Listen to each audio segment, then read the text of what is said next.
Good morning, and welcome once again to Daily Disciplines. And one other thing I would say right off the top is Happy New Year. You and I are facing a brand new year, 2010. Boy, it sounds strange to say that, but it is nevertheless 2010 coming up. And I thought because we took a little vacation from Daily Discipline podcasting over the last week, I thought that I would take today and chat with you about a few of those significant books in my life. Now, I think I may have said the 10 most significant books in my life. In preparing for these moments together and the idea of daily reading something and disciplining your life in that way, I became aware that it is really difficult to isolate on 10 and only 10. So the 10 that I'm going to talk about, only 5 of which we'll chat about today, and then later on in the month we'll probably talk about another 5. But these books are books that came at a specific time in my life, in a specific situation that made them highly significant in my life at that time.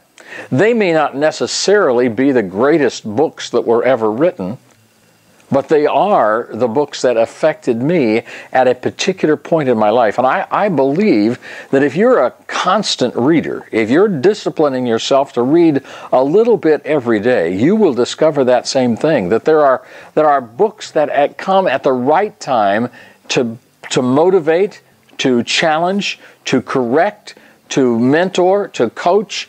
I mean, there are all sorts of things that books do, and there are times in our life when we are in need of that. If we're reading every day, we'll find those significant books. They may be books that touch other people. They may be books that other people don't like at all. But if they change your life, if they change my life, then they become significant books to us.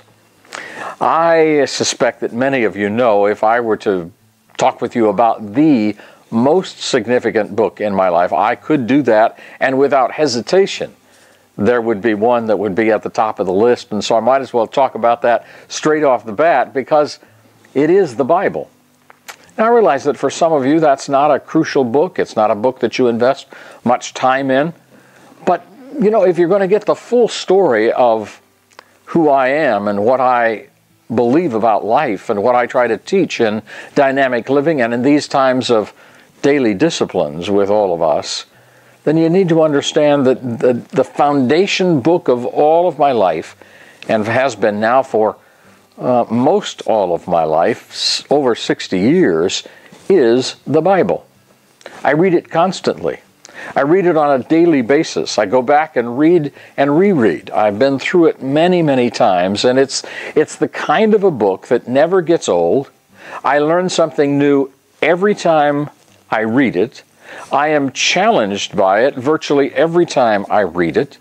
I am inspired by it virtually every time that I read it. There is something for me every day.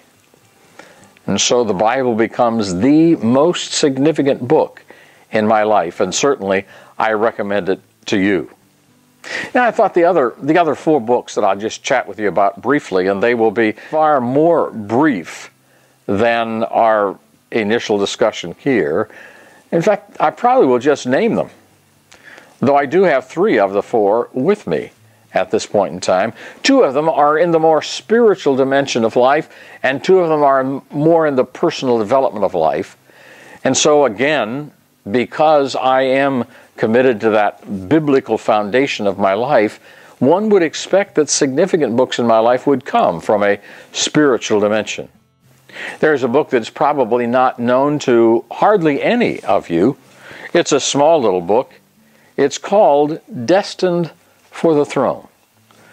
Now, it's written by a man by the name of Paul Bilheimer, with a foreword by Billy Graham. And it's a look at, some really important spiritual lessons of life from my standpoint. I've read it again and again. I go back to it ever so often and read it again. It's a short book, but again, there's something new in it every time. There's another one that comes from a spiritual dimension, and it's, again, one of those ones that challenge me every time I read it. I don't sit down and read it all the way through. This is the kind of a book that you just read one day at a time. And that's My Utmost for His Highest by Oswald Chambers. Again, some deep thoughts, challenging thoughts that challenge the way we live our lives on a daily basis. And then the two other books that I would mention as part of the top 5 of significant books that have changed my life and challenged me. One is a book by a man by the name of Claude Bristol. Again, a book not familiar to very many people. It's got a very simple title, and that's called Believe. It was one of the first books that I read almost 40 years ago, over 40 years ago, when I began the adventure of the positive approach to living life and the understanding that our thoughts become reality in our lives.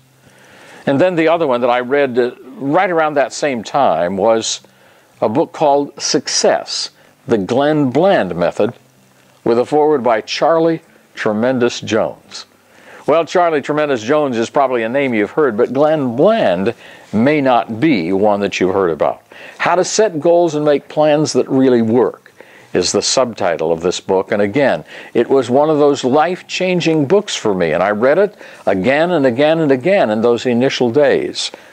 And so those are 5 books that have touched my life and changed it. They came at different times of my life, and they continue to affect me year after year.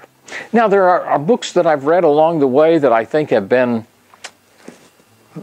I don't know, maybe better written or more well-known in the field of literature.